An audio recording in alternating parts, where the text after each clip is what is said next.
1 April 2026 existing financial year and और new financial year start हो रहा है। बट इस बार ये सिर्फ एक चेंज ऑफ ईयर नहीं है, क्योंकि 1 अप्रैल 2026 से इनकम टैक्स में कुछ बहुत बड़े बड़े बदलाव होने जा रहे हैं। उन सारे बदलाव को आज हम इस वीडियो में डिस्कस करने वाले हैं, बिकॉज वो बहुत बड़े बड़े चेंजेस हैं जिनको एक एक करके हमें जानना बहुत ज़्यादा इंपॉर्टेंट है। और उस सीरीज में जो सबसे बड़ा चेंज है जो हम सबको पता है, न्यू इनकम टैक्स एक्ट का इम्प्लीमेंटेशन। 1 अप्रैल 2026 से वो जो पुराना 1961 वाला जो एक्ट था वो जा रहा है अपने घर, खत्म। उसकी जगह पर आ रहा है अपना नया हीरो, न्यू एक्ट 2025। तो जब पूरा नया एक्ट ही एक तरीके से इम्प्लीमेंट होने जा रहा है, तो अब आप सोच सकते हो कि 1 अप्रैल कितनी इंपॉर्टेंट डेट है हमारे लिए, कि इसमें बहुत बड़े बड़े चेंजेस हमें देखने को मिलेंगे।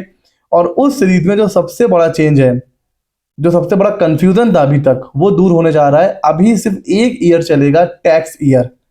Tax year 26-27, tax year 27-28, tax year 29-30। और जब हम आईटीआर फाइल करेंगे तो अभी तक उस पर असेसमेंट ईयर लिख के आता था, अब उस पर भी टैक्स ईयर लिख के ही आएगा। मतलब अब कोई प्रीवियस ईयर नहीं, कोई असेसमेंट ईयर नहीं। मतलब एक्ट में आधा से ज़्यादा कंफ्यूजन तो इसी में होता था। कभी लिखा होता था within 12 month from the end of assessment year, कहीं लिखा हुआ है within 6 month from the end of previous year, कहीं लिखा हुआ है within 18 month from the end of the relevant assessment year. अब बैठ के बस दिमाग लगाते रहो भाई, क्या रिलेवेंट असेसमेंट ईयर, क्या प्रीवियस ईयर। तो अब वो कंफ्यूजन खत्म। जहां कहीं भी आप देखोगे ईयर, वहां लिखा रहेगा टैक्स ईयर। तो ये एक बहुत बड़ा चेंज होने जा रहा है इनकम टैक्स एक्ट के हिसाब से। और ये कहा जा रहा है कि चीज़ें बहुत ज़्यादा सिंप्लीफाई हो जाएंगी, जो एक्ट का जो स्ट्रक्चर है वो बहुत ज़्यादा ईजी हो जाएगा। तो एक तो ये सबसे बड़ा चेंज है।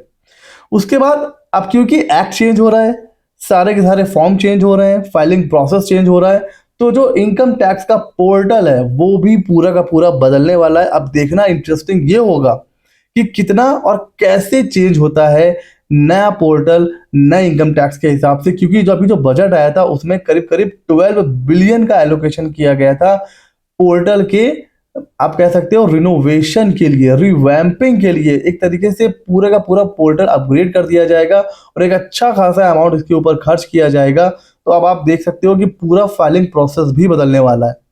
तो अब देखना बड़ा इंटरेस्टिंग होगा कि जो नया इनकम टैक्स एक्ट है उसके हिसाब से जो नया आईटीआर हम लोग फाइल करेंगे तो उसका प्रोसीजर क्या होने वाला है। उसी तरह करीब करीब 190 फॉर्म्स हैं न्यू एक्ट में जो आने वाले हैं, जिसमें से ये कहा जा रहा है कि 1 अप्रैल से 54 फॉर्म्स वो पोर्टल पर लाइव हो जाएंगे। मतलब आईटीआर के जो फॉर्म है वो इस बार 1 अप्रैल से ही लाइव हो जाएंगे पोर्टल पर। जो जो चेंजेस हैं वो हम लोग उसमें देख सकते हैं। तो आउट ऑफ 190, 54 जो फॉर्म्स हैं वो तो फर्स्ट फेज में ही लाइव हो जाएंगे। उसके बाद जो रिमेनिंग फॉर्म्स हैं वो धीरे धीरे 26-27 में नोटिफाई होते रहेंगे। तो यहाँ पर बहुत ही हैवी, आप कह सकते हो, डिजिटल ट्रांसफॉर्मेशन देखने को मिलेगा। पूरा का पूरा पोर्टल चेंज होने वाला है। अभी 2021 में चेंज हुआ था पोर्टल, अब इस बार चेंज होकर के क्या होने वाला है न्यू एक्ट के हिसाब से, ये देखना बड़ा इंटरेस्टिंग होने वाला है। उसी तरह एक ट्रांजिशनल प्रोविजन इस बार आएगा, वो ये आएगा कि 1 अप्रैल 2026 से पहले के जो केस होंगे, जो नोटिस आएगा, वो पुराने एक्ट 1961 के हिसाब से आएगा। जो भी असेसमेंट है, अपील है, वो सब ओल्ड एक्ट के हिसाब से होगी। बट 1 अप्रैल 2026 के बाद का कोई मैटर है, उससे रिलेटेड नोटिस आएगा, तो वो आएगा न्यू एक्ट के हिसाब से। और जैसा कि हमें पता है कि इस बार टैक्स ईयर है, तो जो फर्स्ट ईयर होने वाला है न्यू एक्ट का, उसमें कंफ्यूजन होगा। कंफ्यूजन दूर ऐसे करना है, अगर कहीं पे लिखा हुआ है टैक्स ईयर 26-27, क्या लिखा हुआ है टैक्स ईयर 26-27, तो इसका मतलब बात हो रही है न्यू एक्ट की। और अगर कहीं लिखा हुआ दिख जाए असेसमेंट ईयर 26-27, तो बात हो रही है ओल्ड एक्ट की। तो आगे चलकर कभी नोटिस आए, नोटिस में लिखा हुआ है assessment year 26-27, means old act के हिसाब से उसका रिप्लाई करना है। और अगर टैक्स ईयर 26-27 है तो न्यू एक्ट के हिसाब से रिप्लाई करना है। और ये कंफ्यूजन बस फर्स्ट ईयर के हिसाब के लिए रहेगी, उसके बाद से ये कंफ्यूजन दूर हो जाएगा। अगले अगर चेंज की बात करें, जो सबसे बड़ा चेंज है इनकम टैक्स का, वो है आईटीआर की ड्यू डेट से रिलेटेड। और ये बहुत बड़ा चेंज है, बिकॉज अभी तक हमें सिर्फ 2 ड्यू डेट पता थी आईटीआर की, एक 31 जुलाई, एक 31 अक्टूबर। नॉन ऑडिट केस 31 जुलाई, ऑडिट केस 31 अक्टूबर। अब यहाँ पर एक और नई ड्यू डेट आ रही है। अब ये सिंप्लीफाई किया है कि और ज़्यादा कॉम्प्लेक्स कर दिया है, ये आप बताइएगा, बिकॉज अब आपको एक और ड्यू डेट याद रखनी है। ITR 1 ITR 2 आप फाइल करोगे, 31 जुलाई डेट है। ITR 3, 4, 5 नॉन ऑडिट केस, फिर से ध्यान से सुनिएगा, 3, 4, 5 मतलब जो बिजनेस के ITR हैं और नॉन ऑडिट वाले हैं, उनके लिए डेट है 31 अगस्त। और जो ऑडिट के केस है, जैसे पहले 31 अक्टूबर थी, उनकी डेट अभी भी 31 अक्टूबर रहेगी। तो दो ड्यू डेट सेम है। ITR 1 और 2 सैलरी वाले नॉर्मल नॉन बिजनेस ITR, पहले भी 31 जुलाई थी, अभी भी 31 जुलाई है। ठीक है सर, बिजनेस कर रहे हो बट ऑडिट नहीं है आपके ऊपर, तो फिर 31 अगस्त एक नई ड्यू डेट ऐड हो रही है यहाँ पर, इसको ध्यान रखना बड़ा इंपॉर्टेंट है। एंड ऑडिट केसेस 31 अक्टूबर, जो कि पहले भी था। तो जैसा कि अभी बताया कि 1 अप्रैल 2026 के पहले के केस हैं तो पुराना एक्ट के हिसाब से चलेगा, और उसके बाद कोई नोटिस आएगा तो न्यू एक्ट के हिसाब से चलेगा। इस बार अब जो नया एक्ट आने वाला है, जो बजट में भी प्रोविजन है कि अब आप ITR को रिवाइज कर सकते हैं टिल 31 मार्च। पहले आप सिर्फ 31 दिसंबर तक कर सकते थे, अभी 3 महीना और एक्स्ट्रा मिल रहा है, बट लेट फीस के साथ। जी हाँ, गवर्नमेंट ने इस बार बजट में भर भर के लेट फीस ली है। तो 31 मार्च जो है, उसके बाद अगर आप मतलब 31 दिसंबर के बाद अगर आप ITR रिवाइज करोगे तो लेट फीस लगेगी। सर लेट फीस कितना? सेम, अप टू 5 लाख 1,000 और अबव 5 लाख 5,000। तो अब आप ITR रिवाइज कर सकते हैं 31 मार्च तक। अब 31 मार्च 2026 जैसे ही एंड होगा, तो अब आप क्या करोगे? आपको अपना जो ITR यू की डेडलाइन है उसको चेक करना है। क्यों? क्योंकि जो फाइनेंशियल ईयर 20 और 21 है, उसका तो आप ITR यू फाइल ही नहीं कर पाओगे।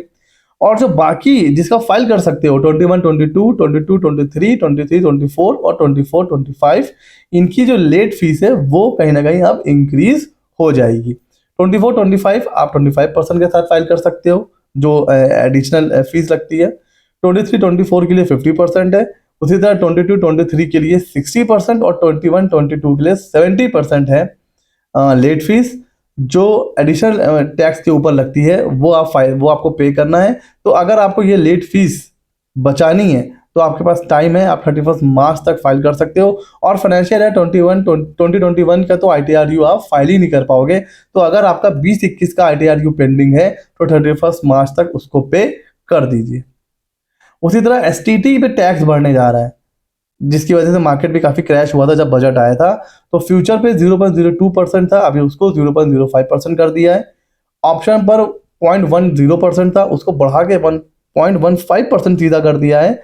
उसी तरह ऑप्शन जो अगर कोई प्रीमियम पे 0.10% था, एक्सरसाइज करने पर 1.125% था, उसको भी बढ़ा के 0.15% कर दिया है। तो अब सरकार का तब फोकस ये है कि फ्यूचर ऑप्शन की तरफ लोग कम जाएं, क्योंकि F&O सबके लिए नहीं होता है। फ्यूचर और ऑप्शन ट्रेडिंग सबके लिए नहीं होती है, इसमें 99% लोग लॉस में जाते हैं, कुछ ही लोग हैं जो प्रॉफिट बना पाते हैं। तो गवर्नमेंट इसको कहीं ना कहीं चाहती है कि जो आम ट्रेडर है, जिसका जो बेचारा सैलरी क्लास है, छोटा मोटा इन्वेस्टर है, वो इन सब चीज़ों की तरफ ना जाए। इसका पीछे का मोटिव यही है। सबसे इंटरेस्टिंग अपडेट हुआ है सोवरेन गोल्ड बॉन्ड पे। पहले कहा गया कि अगर आपके पास सोवरेन गोल्ड बॉन्ड हैं, कहीं से भी खरीदा हो, कहीं पर भी बेचिए, गेन हो रहा है तो वो एग्जेम्प्ट है। अभी यहाँ पर एक नया अमेंडमेंट आ गया है, उसमें ये कहा गया है कि अगर RBI ने इशू करा है, अब आप बेच रहे हो, तो ही एग्जेम्पशन आपको मिलेगी, तब उसके ऊपर कोई कैपिटल गेन नहीं निकलेगा। बट अगर आपने सेकेंडरी मार्केट से गोल्ड बॉन्ड खरीदे थे, अब वो बेच रहे हो, उसके ऊपर जो टैक्स आएगा वो अब टैक्सेबल है, एग्जेम्पशन हटा ली गई है। तो ये एक मतलब जिस समय लोग खरीद रहे थे उस समय तो आपने बोल दिया सबको मिलेगी एग्जेम्पशन। अब जब मेच्योरिटी की बात आ रही है, अब जब लोग बेचने की बात आ रही है, तो अब आप कह रहे हो जिसने RBI से लिया है बस वही एग्जेम्पशन मिलेगी, जिसने सेकेंडरी मार्केट से लिया है उसको कोई एग्जेम्पशन नहीं मिलेगी। अगला, अगर जब शेयर बायबैक कंपनियां करती हैं तो वो शेयर होल्डर के हाथ में टैक्सेबल हो जाएगा। TCS के रेट में भी चेंज हुए हैं, नोट कर लीजिए। लिकर पे 2% लगेगा, स्क्रैप पे 2%, कोल, लिग्नाइट, आयरन ओर पे 2%, तेंदु लीव्स पर 2% और LRS पे 2%, पहले 5% था। और ओवरसीज टूर पैकेजेस पे पहले 5% था, अब इस पे भी 2% है। तो TCS कुछ में बढ़े हैं, कुछ में कम हुए हैं। तो ये है फाइनली TCS की रेट जो एप्लीकेबल होने जा रहे हैं 1 अप्रैल से। उसी तरह CCFS स्कीम आने वाली है, कंपनी कंप्लायंस फैसिलिटेशन स्कीम आने वाली है। इसके ऊपर डेडिकेटेड वीडियो मैंने बनाया हुआ है, नहीं देखा हो लिंक डिस्क्रिप्शन में है, वहां से आप देख सकते हो। 15 अप्रैल से ये स्कीम आ जाएगी। आपकी कंपनी की अगर ROC फाइलिंग पेंडिंग है, AOC 4 MGT 7, तो अब आपको बेनिफिट मिल जाएगा, 90% तक का लेट फीस पर डिस्काउंट मिल जाएगा और आप उसको अवेल करके इस एमएसटी स्कीम का फायदा उठा करके अच्छी खासी लेट फीस बचा सकते हो। और जो आपकी कंपनियां इनएक्टिव हो चुकी हैं, जिनकी पेंडिंग है जिनकी जो फाइलिंग है वो पेंडिंग है, आप वो फाइलिंग करके कंपनियों को एक्टिव कर सकते हो। बहुत लोग इस वजह से कंपनी नहीं चलाते हैं, बहुत हैवी लेट फीस आ रही होती है। तो ये बहुत अच्छी स्कीम है, इसमें आपकी जो लेट फीस है वो सीधे 90% से कम हो जाएगी। तो इस स्कीम का फायदा उठा सकते हो। उसी तरह अगर आपको कंपनियां क्लोज करनी है, स्ट्राइक ऑफ करवानी है, तो उसके लिए भी कंसेशन मिल रहा है। तो ये भी स्कीम अप्रैल मंथ में स्टार्ट हो जाएगी। तो ये वो छोटे बड़े चेंजेस हैं जो 1 अप्रैल 2026 से होने वाले हैं, जिन्हें जानना हमारे लिए बहुत इंपॉर्टेंट है। कैसा लगा वीडियो में ज़रूर बताइएगा। ऐसे ही मज़ेदार और इंटरेस्टिंग टॉपिक के लिए हमारे चैनल को सब्सक्राइब कर लीजिए। मिलते हैं अगले नॉलेजेबल वीडियो में।